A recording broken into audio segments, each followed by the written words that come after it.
Well, good morning. This morning we read Ezra chapter 8.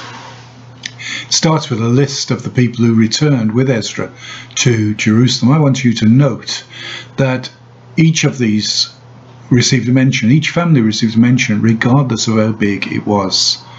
So Bibiah, with these 28, the descendants of Bibiah with 28 men received the same mention as the others with many, many more men.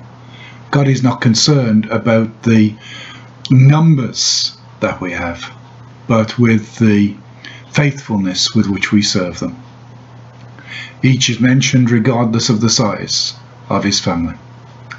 Then they came along to the journey, and as they journeyed, they first realized they weren't taking any Levites with them, so they wrote to temporal Levites who were still in Babylon and encouraged them to come with them, and the Lord sent them capable men to go along with them, so they were able to minister to the temple.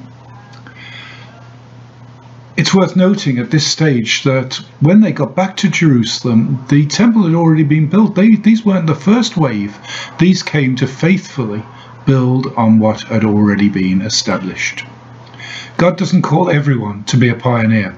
Some are called to build on the foundations already established. The temple was already built, and these gathered to bring their ministry to build on what had already been established there.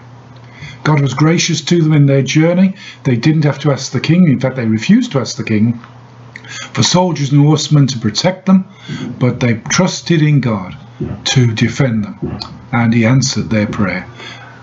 God cares for his people, and we need to honor him and make sure that our dependence and our faith is not on the empires of this world, but is in the King of Kings. They travelled along, they reached Jerusalem, and they made their sacrifice. We'll see what happens next in future readings.